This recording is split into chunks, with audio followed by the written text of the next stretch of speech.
my base model is probably very similar to what other quantitative analysts are doing, but I'm very good at adjusting my model on a week-to-week basis for personnel changes and stuff. I think, and that's part of the art form.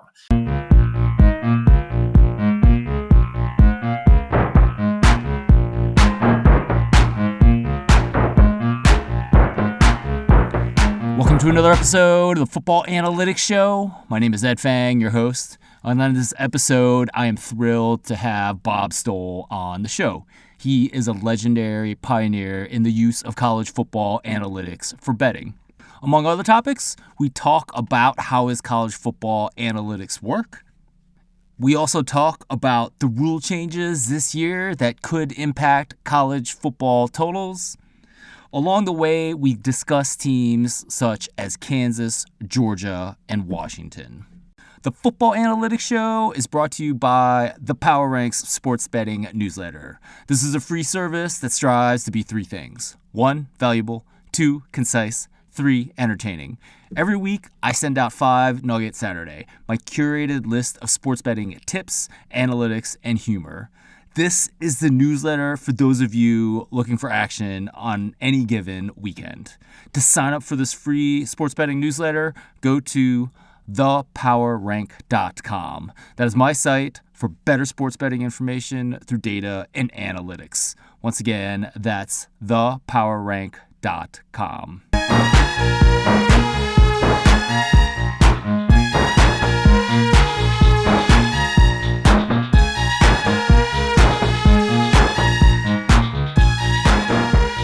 Joining me on this episode of the Football Analytics Show is Bob Stoll. He is the founder of Dr. Bob Sports, and he is a pioneer in college football analytics and betting. He has a record in college football win totals of 50, 21, and 1, and we're here to talk about some of his numbers. Bob, welcome to the show. Yeah, thanks a lot, Ed. Good to be back. Absolutely. Bob, you, I think, have one of the most interesting preseason models. You've talked about a little bit on your new podcast, which I'm really happy that you guys are doing with some of your people on that team. But give us a sense for how you do your numbers in the preseason. Yeah, 20 years ago, I was wise enough to, I think early in the season was something I struggled with. When I first started handicapping, I was really good. My in-season model was always good. But early in the season, I struggled a little bit. And I decided, well, I'm going to start trying to quantify some things. I mean, returning production, obviously it's not just more than just returning starters.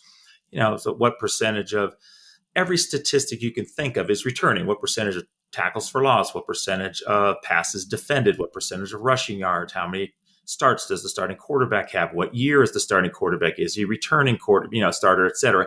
Anything you can think of. There's probably 30 something different variables I keep track of. And my model spits out compensated component ratings for every team each year. So it's offensive running, compensated for the schedule of run defenses that they faced, offensive passing, defensive run, defensive pass, special teams, interception rates, et cetera. And after a while, I've got this data that has percentage of returning production. And then I have the difference between the 1 year and the previous year. And after a while, I could start to make some, kind of develop some algorithms connecting returning production to each change in component rating. And obviously now I've got 20 years of this stuff. And, I've got some baseline, projections. But part of what I do, I think I'm really good at is rather than just being, well, here's what the algorithm says. I'm really good at going, yeah, but they've had, like for instance, like a starting quarterback, and normally if he's coming in and last year's quarterback was a returning starter from the previous year, usually there's about half a yard per pass play drop, which works out to 1.5 worse on offense. But I'm smart enough to know, well, certain teams, Ohio State's Ohio State. They plug in almost anybody and they're good. You know what I mean? So I won't drop Ohio State as much because of their history. Georgia's another example, and we're going to talk about Georgia in a little bit, I think. Whereas they've had 3 different starting quarterbacks, and every single time they're always around the same in passing offense. So, I use my experience in some ways, or a certain defense coordinator. Well, he's only got 5 returning starters, but in the past when he's, Alabama, it doesn't really matter how many returning starters they have. They tend to be within a certain range all the time, and they're always good. So, I use a little bit of an art form. I vary from my algorithms on a lot of times based on experience, and I've gotten really good at that over the years. Excellent. I love how you combine the math with the subjective analysis, and you've talked on your podcast about how you absolutely need both to successfully bet a market as hard as college football. Yeah, I think there's a lot of difference in the last 5-10 years. A lot of quantitative analysts have come into the market, and the market used to be more public perception, stuff like that. Now it's just what the quants are doing. That's all the market's really caring about.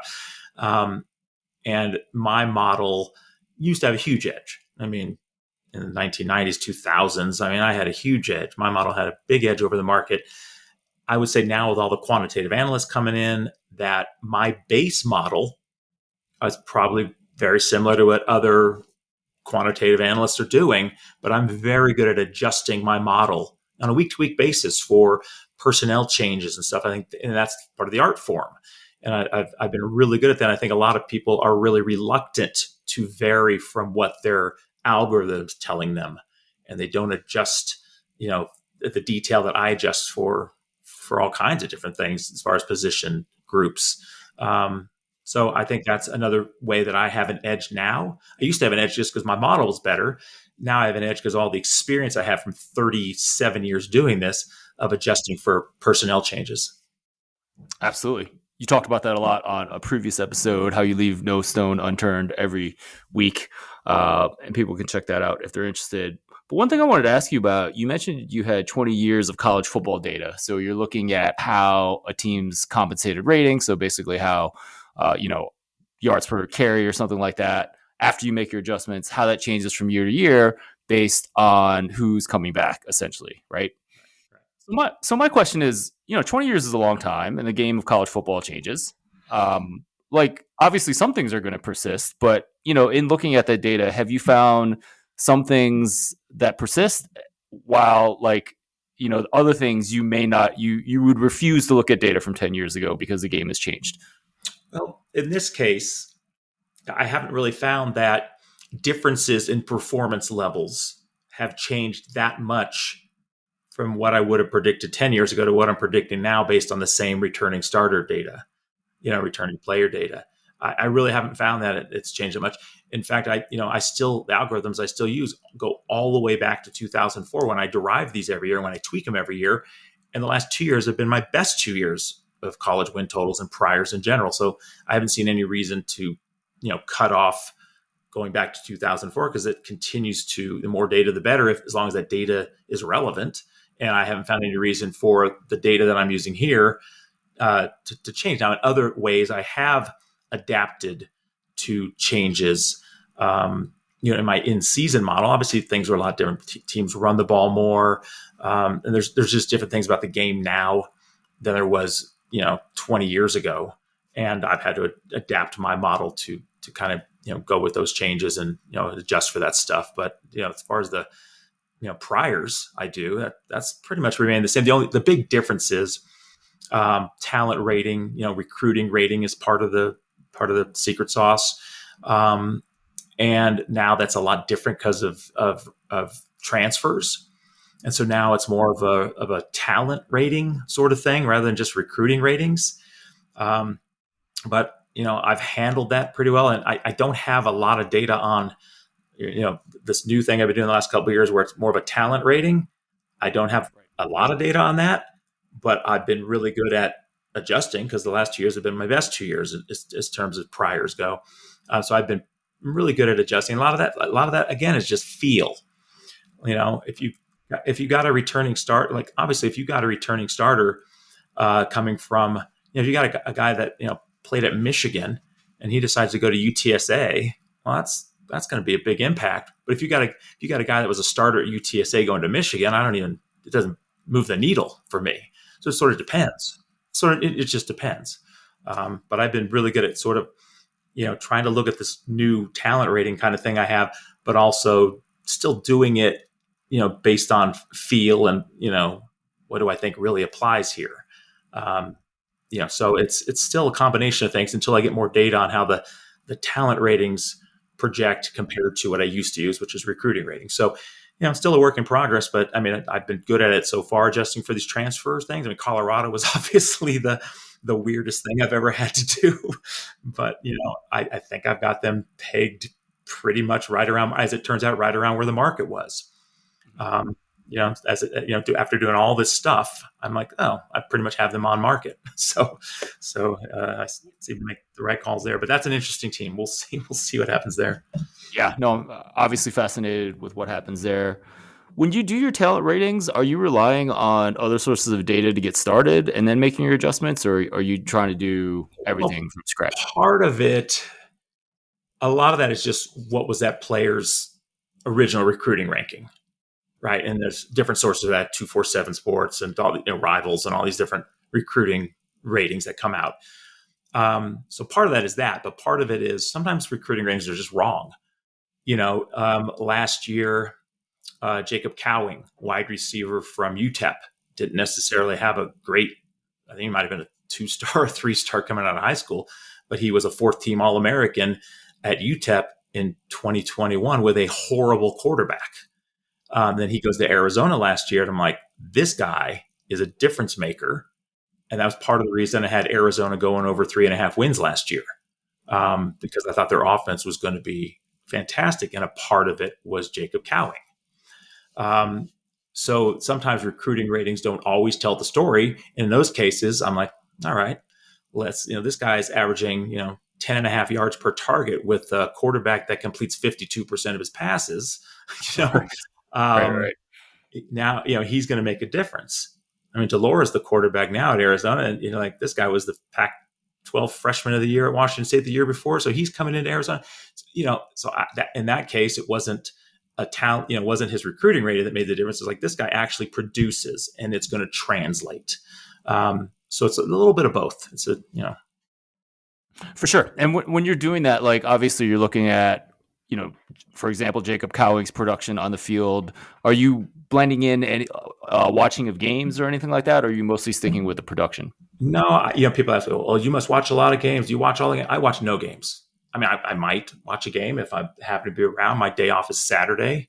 If the games are being played, there's not much I can do. And I have 2 kids, 6 and 4 years old. I mean, I don't want to, I'm working 16 hours a day, 6 days a week. I don't want to watch football on my day off. My wife would be, she divorced me, So Right. I don't really watch many games at all. And like I say, your eyes can only fool you.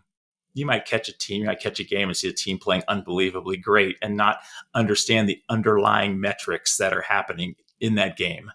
So I don't see the point. I don't think, I'm not a talent evaluator from the standpoint of looking at a game and seeing that kind of stuff. So I don't have, it doesn't add anything for me to watch the game. Now, some people might watch the game and watch the film and really know that stuff, but that's, coaches are the worst handicappers in the world, and these guys on ESPN, these former players who know the game and break down the film, they're horrible at predicting games. So they watch a ton of games.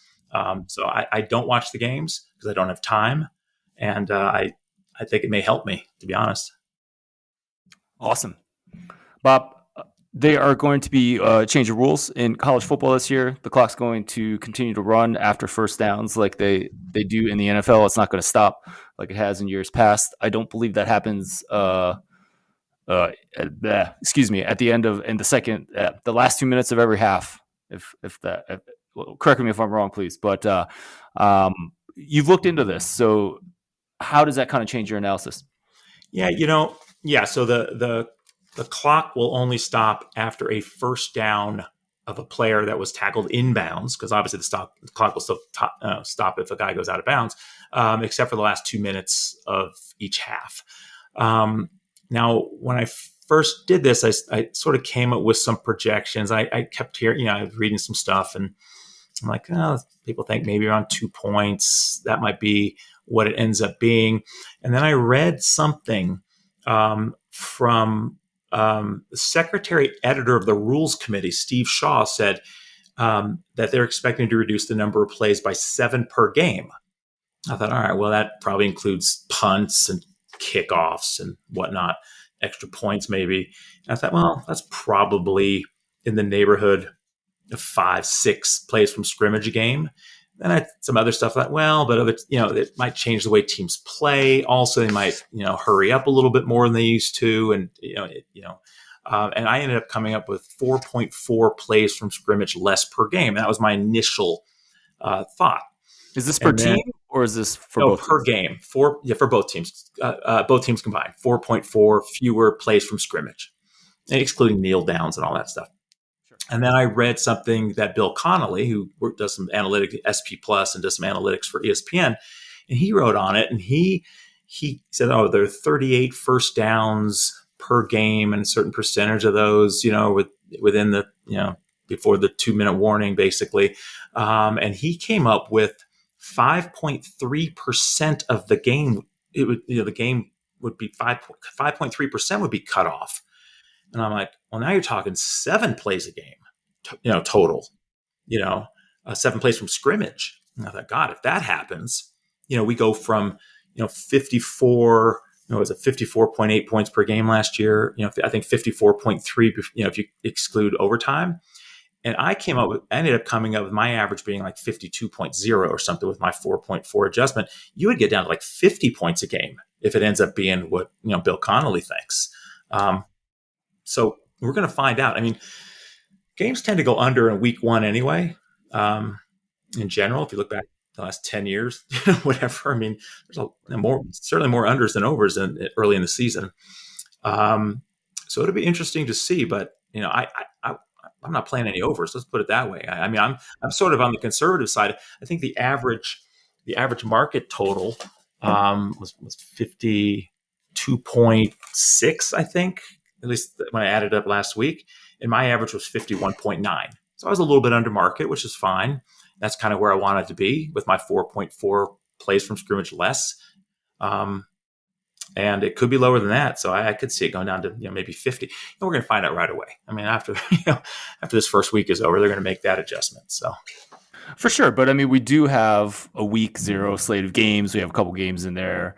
And after week 1, it sounds like that's when you're probably going to look at the data and figure out where you think it is, whether it's 4.4 plays or double that, right? Yeah, Gil Alexander, I was on his show and he asked me, he goes, well, how long do you think it's going to take the market to adjust? I said, well, normally, a couple years ago, in 2021, every team had like 17 returning starters or something. I mean, every team had so many returning starters on both sides of the ball. And I did my analysis and I did my ratings changes and stuff. And I'm like, the defenses look, I'm projecting like 3 points lower scoring. And I'm like, why am I doing that? And then I realized that defensive continuity means more relatively than offensive continuity. So 9 returning starters on defense will improve a team's defense significantly more than 9 returning starters on offense will. And so it's like, so I went on a show a couple of years ago and I said, I think there's going to be a lot of lower scoring games than people think. And it took the market a few weeks to adjust to that. And he goes, similarly, how long do you think it will take them to adjust to whatever happens in week 1 regarding the rule changes? And I said, this time, I think it's going to be immediate. I think they're going to. What's that? Because I think people are waiting to see. I think it's just guessing. There's a lot of guessing right now as to how much lower scoring games will be. And so the data in week 1 that's the only data they have. Right. They don't have, whereas I don't think anybody really understood how the returning starters that year in 2021, how all those returning starters led to better defense. Right. And even trickled in last year, still lower scoring than normal. If you're looking at the last, 5 or 6 years. This year, I think scoring could go up from the standpoint of now you're back to normal sort of 5, 6, 7, on average returning starters. So now the offense might catch up a little bit from that standpoint. Right. You'll have fewer plays. So but I think this case, when they see week 1 data, they're going to say, okay, this is what's going on. This is the scoring. They're going to make an adjustment, I think, pretty quickly. So if you're going to bet some unders, I think this would be the week.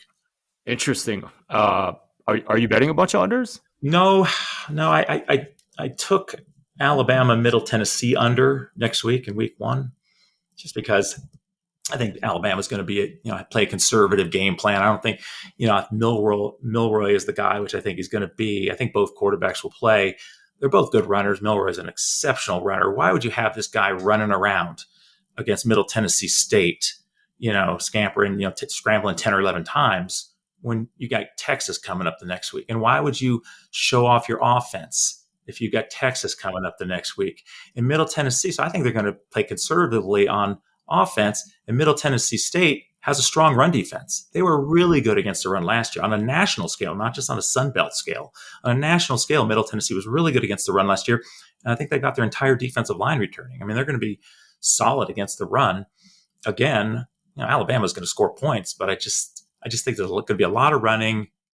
Play conservatively, let the defense win the game. And when Alabama is a huge favorite, 30-point or more favorite, most of the time they allow 6 points or less. I mean, 7 points or less, 6 points or less. I mean, their defense doesn't give up late sloppy touchdowns. I mean, their backups are better than the starters on offense. So I just think it's going to be hard for Middle Tennessee to score more than 7, and Alabama's offense is going to be conservative. So I went under 54.5, and it's down to 53.5 now. But that's the only play that I recommended so far. Is it still playable at 53.5? I think there's still value there, but officially I said 54 or more. Right. I think there's still value on the under, but not officially. I wouldn't have released it at 53.5. Let's put it that way. Yeah, for sure. Bob, I think with week 1, it's really interesting. You're getting a limited sample size of games, right? Obviously. You're getting games in which, you have Sharks against Minnows, right? I mean, you're going to have some very good teams against some very bad teams. And then obviously with a small sample size, like, what if there's like 6 defensive special team touchdowns that end up bumping up the number of, the total number of points scored, right? So knowing you're not just going to look at like points scored that first week. Not at all. I'm looking at plays from scrimmage. Plays from scrimmage. That's all that. Yep. Yeah. So is that, I mean, you're probably going to do some kind of like plays per scrimmage compared to like what you expected based on the coordinators or something like that, right? Yep. So fascinating. Okay. Exactly. Well, so Bob, you've been doing predictive college football analytics for so long, and that, the name of the game is figuring out what is predictive, what's kind of correlates between year to year and what's completely random. I was listening to your podcast, and you actually found that play differential tends to be random from year to year. So can you explain kind of how you found that out and what its implications are when you're looking at a team? Well, it's not random necessarily. I mean, there are some teams that are big play teams. They're explosive play teams year after year with the same coordinator. And obviously, if you're you're more about explosive plays than marching down the field, then you're going to have possibly a negative play differential, even though you're a great team because you're scoring so quickly. Conversely, you can have a terrible team, and if they have a terrible defense that gives up tons of big passing plays, then they're probably going to have the ball more because they're allowing teams to score so quickly with so few plays. So it's not completely random year to year, but there are some teams that I find might have had a very positive or very negative play differential the year before, and maybe that wasn't so predictive, or maybe it was more random. And I can look at that and say, oh, there's probably some value there, maybe going over or under that team because they're not as likely to be as positive or as negative in play differential. And one of those teams is Kansas. That's probably what you were listening to. I mean, Kansas last year was negative 12 plays per game. I mean, their opponents ran 12 more plays from scrimmage per game, which is a ton. I mean, that's like 70 yards of total yardage per game. Think about Kansas, though. People look at Kansas last year and they're like, oh, 6-6 regular season. They have a good offense, and their defense is horrible. I'm like, well, they don't have just a good offense. They have an elite offense. I mean, they were 8th best in the nation in compensated yards per play. Now the defense gave up, 6.5 yards per play. And yeah, that's terrible. 5.7 is about the average. But they faced teams that would combine to average 6.3 yards per play against an average defense. So they were 0.2 yards per play worse than an average, FBS defense after calculate in who they played. Not that horrible. And the year before, they were so bad. So they made a lot of improvement in the first year under the new coaching staff. And they have, the second year in the system now. And I think they'll improve again defensively again. And I see no reason why the offense still can't be top 10 in yards per play differential. They have 10 returning starters and both quarterbacks who were both effective. The thing is, will they be minus 12 in play differential? Because they were 18th in the nation in compensated yards per play differential, the way I do it. And I know you do something similar, and they're probably around the same area. But running 12 fewer plays than your opponent, that might be worth 7 points. I mean, that's a ton of plays. So I think there's some hidden value there. Are they going to be minus 12? No, I don't think so. Yes, they're an explosive offensive team, and they are likely to be negative in play differential. But is the defense going to give up 47.5% third down conversions, 68% they allowed on fourth downs? I mean, they're not going to be necessarily good in third down and fourth down defense, but they're not going to be that bad most likely. Their opponents had converted 10 more fourth downs than Kansas's offense did. And that's a ton. I project them to be around minus 5 in play differential this season based on, how they play their offense. But the difference between minus 5 and minus 12 last year, that's about three points right there, 3 to 3.5 points just based on that. They could be exactly the same team and just be, where they should be in play differential, and they'll be 3 points better. And that's 3 points of what I consider hidden value. I don't think necessarily the market's looking at that. And that's part of the reason I played Kansas over 6 wins. I mean, I just think they're, I think a lot of teams in the Big 12 I have them probably lower rated than a lot of teams. I think Kansas has 3 pretty easy wins. 80% win probabilities are higher. Missouri State, obviously, then Nevada, and then home against BYU, I think is going to be mediocre at best. I think they'll be pretty clear favorites in 5 other games. They have Illinois, UCF, Oklahoma State, Iowa State, and Cincy, who's depleted. And they have their reasonable upset chances. They have home games against teams that are better than them, but they have a pretty reasonable chance to upset Oklahoma, Texas Tech, and Kansas State. Not all 3, obviously, but they should get one of those. And the only game they're a real huge underdog in my ratings is at Texas. Right. So, I mean, I think Kansas over 6 is a good bet. And I released that to clients when it was over 6 minus 105 odds, and now it's minus 135 is the best I've seen, up to minus 165. So I still think there's value on them going over. I think they're more likely to win 8 games than 5 or less. Yeah. Excellent. Yeah, thank you for that. One thing you mentioned with Kansas is third and fourth down allowed rates on the defense, right? And that's probably another area where things tend to regress, right? If you're really awful on third and fourth down, and that must be part of the random element in play differential, right? Yep.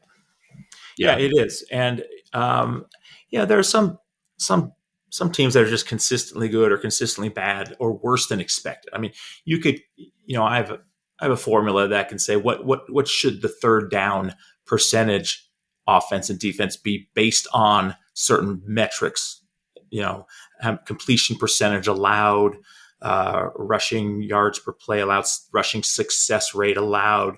There are certain things that you can say, okay, based on these underlying metrics, what should their third down defense be? And last year, I think for Kansas should have been 44.8 or something like that, and they were 47.4. And and I think they're going to be better this year. And fourth down conversions, 68% on fourth downs. I mean, maybe should have been around 55%. So there's a lot of things that I think will help Kansas get their play differential down. And third down conversions are part of it. I mean, that's part of the variance. Excellent. Bob, there's 2 other teams I wanted to ask you about, get your analysis. One is Georgia, widely considered the top team in the nation. We know what Kirby Smart has done with recruiting, and that's translated into 2 back-to-back championships. They're replacing Stetson Bennett at quarterback with Carson Beck. Maybe in particular, give us a sense for like how you, how you rate their offense with that change in quarterback, and then maybe overall where you expect them to end up at the end of the season. Yeah, the thing about Georgia's offense is they've had in the last 6 seasons they've had three quarterbacks. They had Jake Fromm and then JT Daniels and then uh, obviously Bennett. And three times in those 6 seasons they were new starting quarterbacks. And in 5 of the last 6 seasons, uh, they've had a top 10 offense and compensated yards per play. 5 of the last 6, and very consistent. And quarterback, their yards per pass play, compensated yards per pass play, has been also in a super tight window, except oddly, in Fromm's third season as a starter, they had a down year. And that was the year they had a lot of wide receiver injuries and such. So they've been super consistent with three different quarterbacks, including all 3 seasons where it was a first year starting quarterback. They've been about the same every single year. I mean, within a very tight window. Why not with Carson Beck? I mean, he's got experience. I mean, he's played a little bit. He's been in the program. He's a high recruit. I don't, certainly a higher rated recruit than Bennett was, So For sure. yeah, and even Fromm wasn't the starter originally. His freshman season, he took over. So I don't see any reason why the offense. Oh yeah, right. He took over after that one guy was like terrible Mathis. for a game. Yeah, I think. yeah, Dewan Mathis, who ended up going to Temple, and then he got replaced at Temple last year by Kurt Warner's son. Yeah, so Georgia's been Georgia, regardless of who the quarterback has been, and they're game managers pretty much. I mean, obviously, they're more than that at times, and they're really talented, but they don't ask them to do a whole lot, especially in the first year. I mean, they've got a great offensive line, maybe the best offensive line in the country, great running backs, great receivers. They're the same every year, except for that 1 year, 3 years ago, when it was Fromm's final season, 3 or 4 years ago. That was the 1 year they had a little dip. Other than that, they've been consistently top 10 offensive every single year. And I think this year I have them 10th heading into the season on compensated yards per play. So was it, but I would guess that maybe your math model had them 15th and you made an adjustment based on the program history. Yeah, right. I bumped.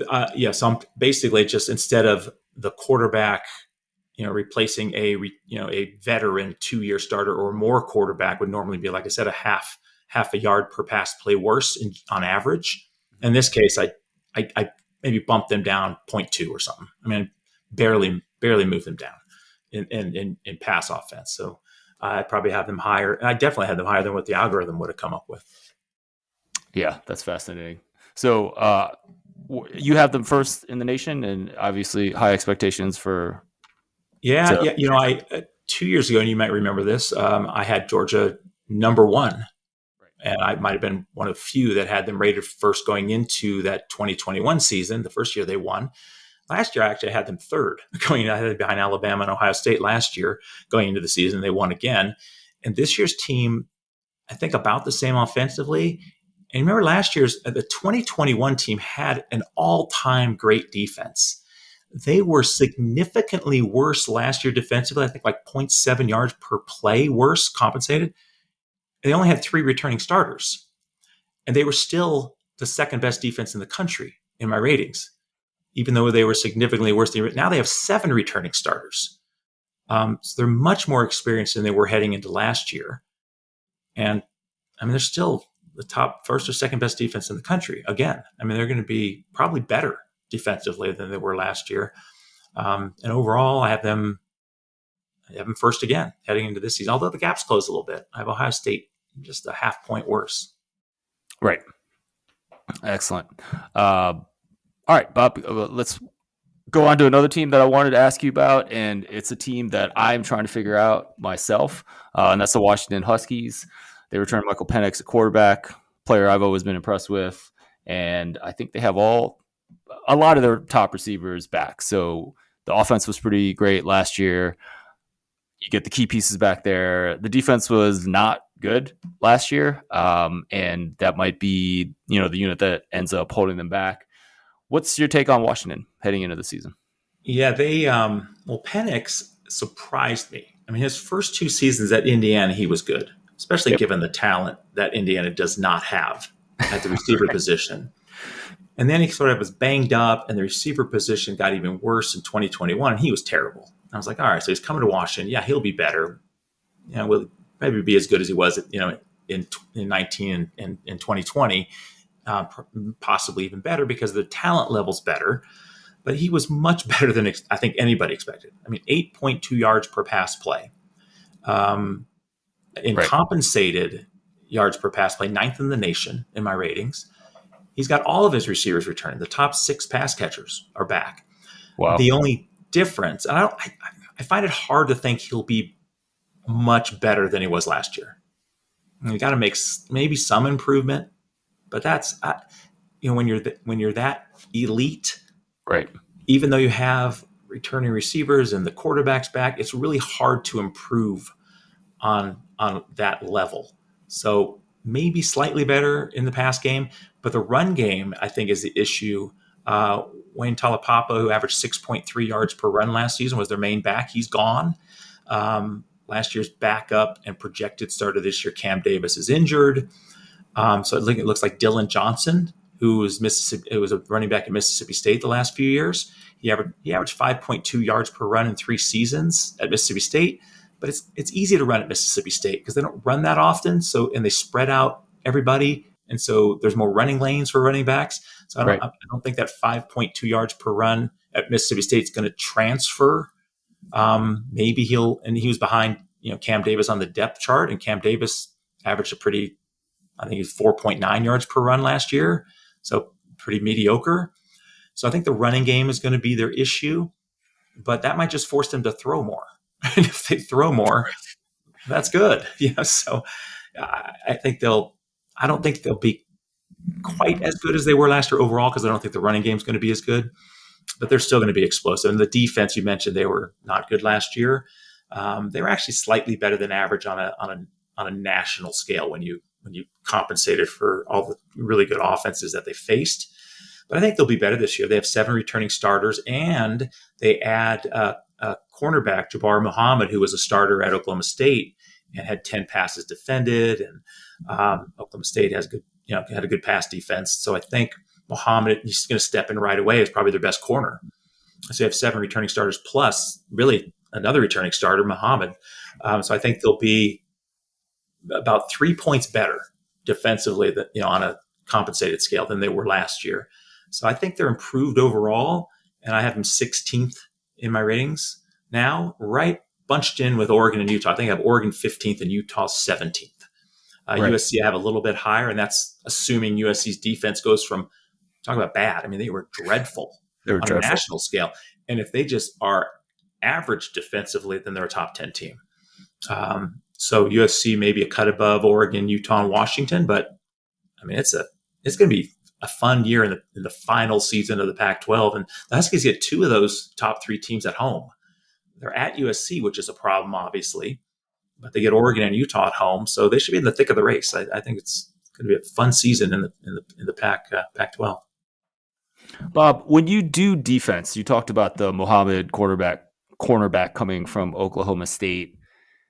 Does he just kind of count as a returning starter, or because in some sense, like the continuity on defense, if you have say 7 returning starters, I got to think part of that is because those guys have played together, right? Right. Yes, and they know the system. So does a transfer kind of count differently?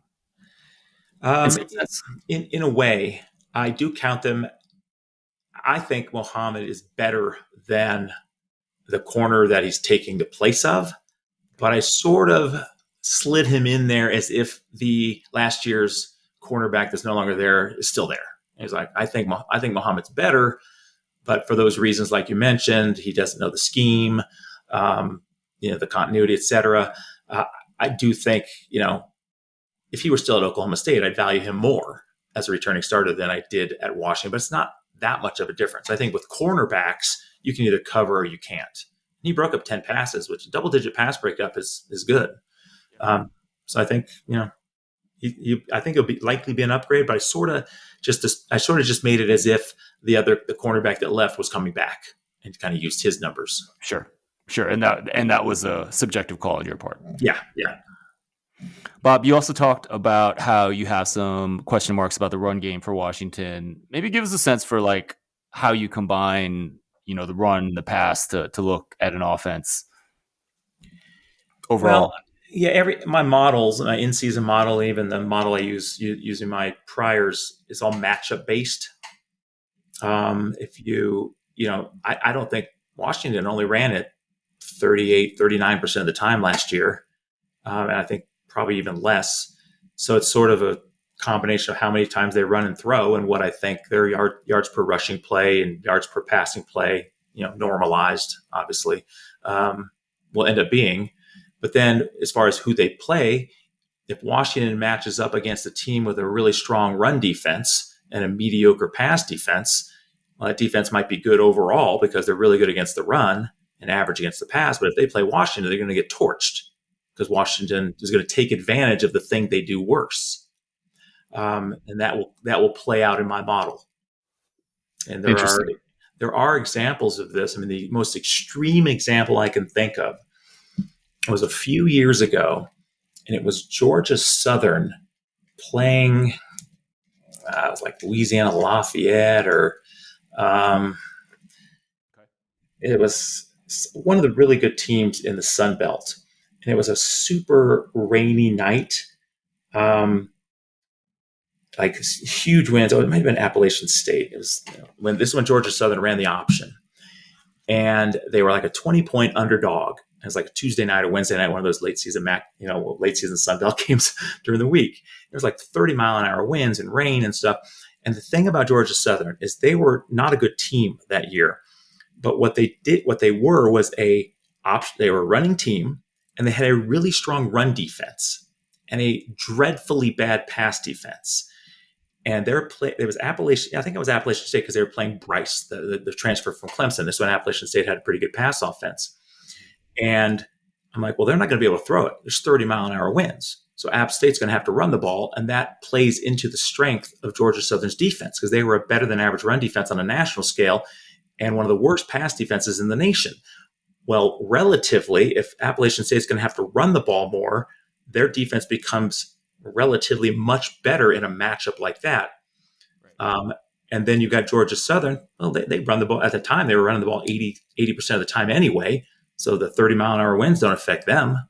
It was just one of those perfect storms of this is a matchup. This is what's good about my matchup models. I adjust yards per pass play and interception rates based on weather. And when I put those adjustments in, the difference was about 5 points based on. And normally, it's the most extreme difference because of weather adjustment favoring one side or the other that I've ever done in all my years. I was like, how often does this come along? And they were like a 20-point dog and won the game straight up, 24-21 on the road. And you bet the dog there. I didn't bet the money line, unfortunately, but yes, I took the running dog with the great run defense in 30-mile-an-hour winds. So. That makes a ton of sense. So a lot of what I do is matchup oriented. That's just one of the most prime examples of why that sort of approach works for me. Do you ever find yourself trying to guess what a coordinator is going to do? Like, for example, Notre Dame should have a pretty good run game, bring back a couple of offensive linemen, but they're bringing in Sam Hartman at quarterback, who should be a significant upgrade over who they had last year. So do you try to guess on coordinator tendencies based on these matchups? Yep. Yeah. Like I do have Notre Dame throwing the ball more than they would have otherwise. I mean, it just makes sense, right? Yep. When you bring Sam Hartman, that's why you bring in Sam Hartman. He raises the ceiling. You have some high upside receivers, right? But I don't know. I mean, I just feel like sometimes coaches don't do the obvious thing, right? And yeah, some coaches are just not smart. This is my offense. This is the way we're going to run my offense. It's like, well, I'm sure, they're happy to throw the ball more when they've got a quarterback this good. Because last year it was dreadful. I mean, Pine was terrible. Buckner was terrible. I mean, Pine wasn't super horrible. He completed 65% of his passes, but it was all dink and dunk. They didn't really stretch the field. I mean, Hartman can stretch the field. I mean, he only completes 59, 60% of his passes, but he throws the ball down the field. They lost a lot of last year's receivers, but they've got some really talented guys, young guys. Tyree and Merriweather's a high recruit, and so I think they're gonna air it out a lot more. They should. If they don't, then it's stupid. I mean, why'd you get him? Right. If you're Right, not for going to throw sure. the ball, if you're not going to throw and opening it, throwing the ball down the field and making the strong safety have to play deeper is just going to help the running game. I mean, it's going to make the run game better.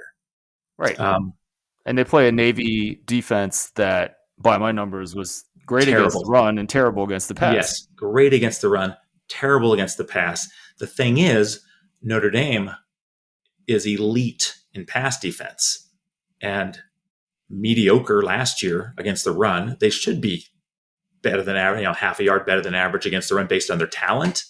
So I expect them to kind of go back to being a good run defense, but not a great run defense. The pass defense is going to be elite, I think. And so Navy's avoiding Notre Dame's strength, which is their elite pass defense. They scored 32 points on Notre Dame last year. But I think Notre Dame will be better defending the run this year. They can't be as bad as they were last year against the run. With the talent they have, they've got to be better, and I expect them to. But I think the matchup there sort of favors Navy. Except, who do you think the Irish fans are going to be rooting for? Is it a neutral game? I would think that so many of them are going to be rooting for the Fighting Irish over a U.S. military school. So Right. I wonder what that's worth. I think they are going to travel well. I mean, I know Northwestern played in Ireland last year, and it was a lot of purple out there, I think, from from what I heard. So yeah, Northwestern does travel well. They came to Cal one year. I was like, holy moly, this, unbelievable. How many of those fans showed up? And by the way, the nicest fans ever. I mean, they were so gracious and so nice. I forget whether we won that game or not. I think we were better than Northwestern at the time, but they travel well. Excellent. Bob, you have a new podcast. I know you haven't done too much media in the past besides, other appearances on other people's shows like this. But tell me a little bit about the decision. I mean, you have Tanner that's been working with you for a while, and now he's getting together with I forget his name, but Grant. Yeah. You're putting some media out there. So tell us how that happened. Well, I don't run my business well necessarily. Like I win, and then word of mouth sort of brings me clients over all these years. I feel like it's worked out pretty well for you over 37 years. Yeah, it's worked out. It's worked out. I feel like there's something. I think there's something important there, right? Because you focus however many hours, your 16 hours a day, on the one thing that matters most, which is right. Winning, I try to win. Right? So, and I turn down so many radio gigs. I mean, can you do a radio show? I'm like, I don't have time. I've got to get this free analysis up on my website because people count on this stuff. Come Saturday morning, this stuff has to be up because people count on these, this free analysis I put up, which does well. And I'm sitting there, I work all night Friday night throughout the night trying to get this stuff done just so people will have it come Saturday morning. I turned down a lot of radio requests for that reason. I was like, I don't have time to do that. The podcast, so I don't necessarily promote myself. I've had good PR over the years. Obviously, in the Wall Street Journal and the ESPN Z60 and different things. But that just comes from me being successful at what I do, not for me promoting myself because I'm doing a ton of radio or whatever. I don't advertise. I don't do any of that stuff. But it kind of came to the point like, well, we have, we're among the best there is in college football, NFL, college basketball, and we're not getting maybe the business that Writing Will Sports is getting or some other well-known top-notch handicappers. I was like, well, maybe it's time. Tanner's like, look, he's young. He's like, let's get in let's get out of the dark ages and start doing a podcast. We have all this great information that we write up on the website and put it on the site, but people don't know it's there. Not enough people know that it's there. And maybe they want to digest it in another way. So let's put something out there. So we did a podcast. We did all 6 different podcasts with NFL division previews. We did one with my college win totals this last week. We did a couple where I came in and talked about my methodology and stuff like that. And then during the year, we're going to do one where I'm going to give some picks. Tanner's going to talk about some of the NFL matchups, and that's good for fantasy stuff too. I mean, some of the stuff we do as far as matchup analysis is really good from a fantasy perspective. So I think that we did a couple podcasts this last week that were fantasy based. So there's going to be 3 of those fantasy podcasts. So YouTube, Dr. Bob Sports, somewhere on YouTube. What is it? Yeah, at Dr. Bob Sports. I have another one that's Dr. Bob Sports. That's go to the YouTube channel that I did years ago that I don't know the password to. So at Dr. Bob Sports is where the new YouTube channel is. So there's a bunch of stuff there, and we'll be doing weekly podcasts during the season.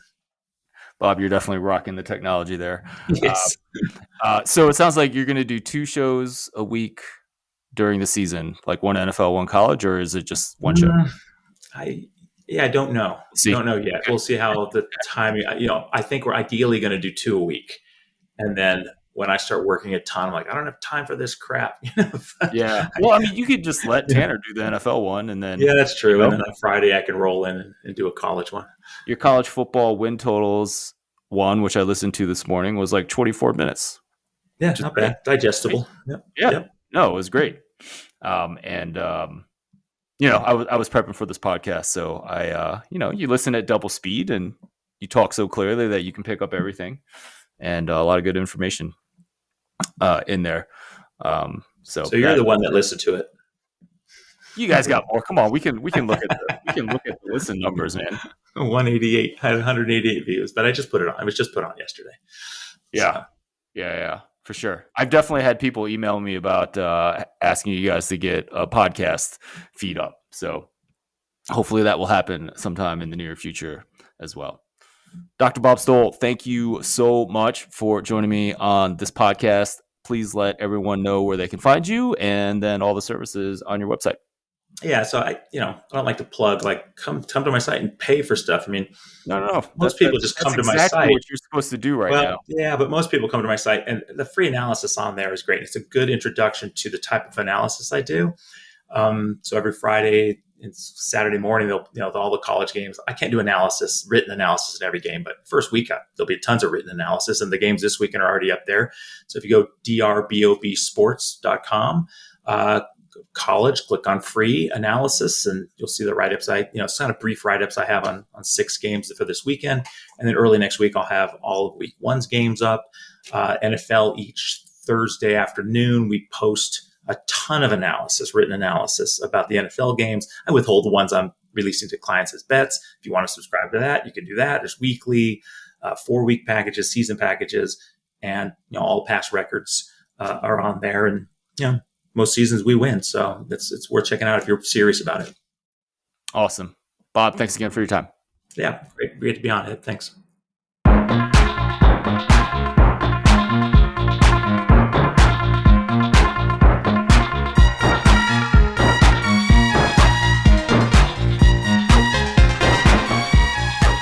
My name is Ed Fang, your host for the Football Analytics Show. Thank you so much for listening to this episode. I really hope you got a lot out of Bob Stoll. He does so many interesting things. When I was prepping for this podcast, I was kind of blown away by the things that he was looking at in college football that honestly I really should have been looking at as well. I'm glad I had him on to talk about those things. Just a reminder, you can get my free sports betting newsletter. This is for those of you looking for action on any given weekend. Check that out at thepowerrank.com. Once again, my name is Ed Fang, and I will talk to you again soon.